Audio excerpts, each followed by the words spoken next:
नमस्कार दोस्तों। आज कैंसर प्रिवेंशन सीरीज़ में आपका स्वागत है। मैं आपको आज वेरियस एज ग्रुप्स बताऊंगा कि इन एज ग्रुप्स में यूजली कैंसर हो सकता है। जैसे हम सोचते थे कि ओल्ड एज में कैंसर होता है या लेटर एजेस में होता है, लेकिन ऐसा पाया गया है जैसे कई बार रूटीन एग्जामिनेशन में हम किसी बच्चे को एग्जामिन कर रहे हैं तो बच्चे के पेट में एक लम्प फील होता है, तो विल्म्स ट्यूमर नाम का एक ट्यूमर भी पाया गया। तो कैंसर बहुत सारे एज ग्रुप्स में होने लग पड़ा। अब हम सोचेंगे इस कैंसर का क्या कारण है।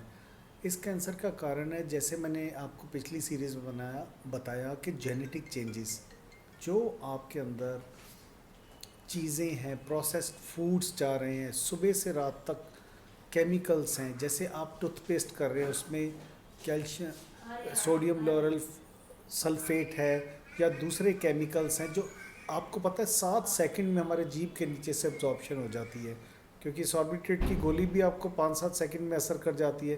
तो टूथपेस्ट तो हम 2-3 मिनट करते हैं। टूथपेस्ट से लेके साबुन से लेके कॉस्मेटिक्स में बहुत सारे केमिकल्स हैं जो हमारे अंदर डैमेज करके, हमारे जेनेटिक चेंजेस करके हमें कैंसर कर सकते हैं। अब कोई बच्चा हुआ, बच्चे को अगर होते ही जन्म से कैंसर है तो हम कहें इसने तो कुछ नहीं ऐसा किया, लेकिन जो उसके पेरेंट्स की जेनेटिक कई बार डैमेजेस हैं या जीन पे डैमेज हो गया तो वो ट्रांसफ़र होके हो सकता है। दूसरा, अब एज ग्रुप वाइज जैसे कोई फीमेल है, उसको ब्रेस्ट में कोई एक्सीडेंटली नहाते समय कोई लंप फील हुआ तो वो लंप एक लाइटली नहीं ले सकते। आप लंप को प्रॉपर्ली एग्जामिन करें। उस लंप के बाद आपके एक्जिला में भी कोई नोड है, आपका वेट लॉस शुरू हो गया, आपको फीवर, हल्का सा लिथार्जी शुरू हो गई है, तो आप इमीडिएटली ये साइन है कुछ न कुछ आपको प्रॉब्लम हो सकती है। कोई मेल है, उसको यूरिन में ब्लीडिंग हो गई है।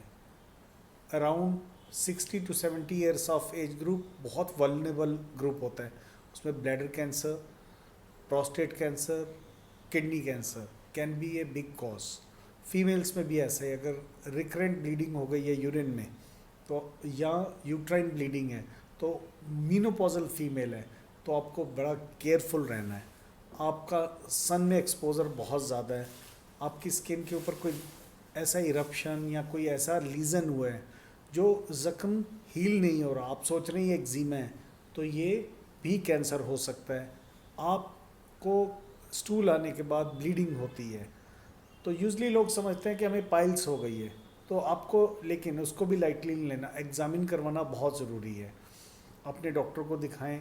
उस ब्लीडिंग के साथ वेट लॉस, एग्जॉशन, कमज़ोरी, थकान, ऐसे सिम्टम्स अगर बढ़ते जा रहे हैं और ब्लीडिंग बहुत फ्रीक्वेंट है तो आप कॉलन कैंसर या रेक्टम कैंसर हो सकता है। कॉलन कैंसर में ब्लड डार्क हो सकता है और रेक्टल कैंसर में ब्लड ब्राइट भी हो सकता है।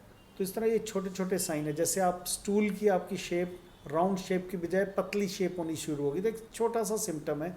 इसका मतलब कोई ट्यूमर भी हो सकता है रेक्टम में जो प्रेस कर रहा है आपका रेक्टल एरिया, तो स्टूल की शेप बदलना भी एक कैंसर का साइन है। इसी प्रकार छोटे छोटे कैंसर्स आप डिटेक्ट कर सकते हैं। मैंने एक बार एक केस देखा, उसके पेशेंट के नेल के बेड में पेन नहीं जाता था, तो बहुत टाइम 2-3 महीने हो गए ट्रीटमेंट होते, कोई भी मेडिसिन असर नहीं कर रही थी। तो हमने उसकी इन्वेस्टिगेशन, रेडियोलॉजिकल एग्जामिनेशन करवाई तो पता लगा नेल बेड में भी ट्यूमर है। तो कोई भी छोटा मोटा साइन हो जो परसिस्टेंट है, प्रोलॉन्ग्ड है, आपकी ओवरऑल हेल्थ पे इफ़ेक्ट करना शुरू कर दिया है, तो आप इसको लाइटली ना लें। आप अपने चिकित्सक को दिखाएं। आज कैंसर अवेयरनेस में इन छोटी छोटी टिप्स के साथ मुझे लगता है कि मैं आपको थोड़ी मदद कर पाऊँगा, और मेरी तरफ से आपको बहुत शुभकामनाएं। स्वस्थ रहें, हेल्दी रहें, भारत को हेल्दी बनाएं। नमस्कार।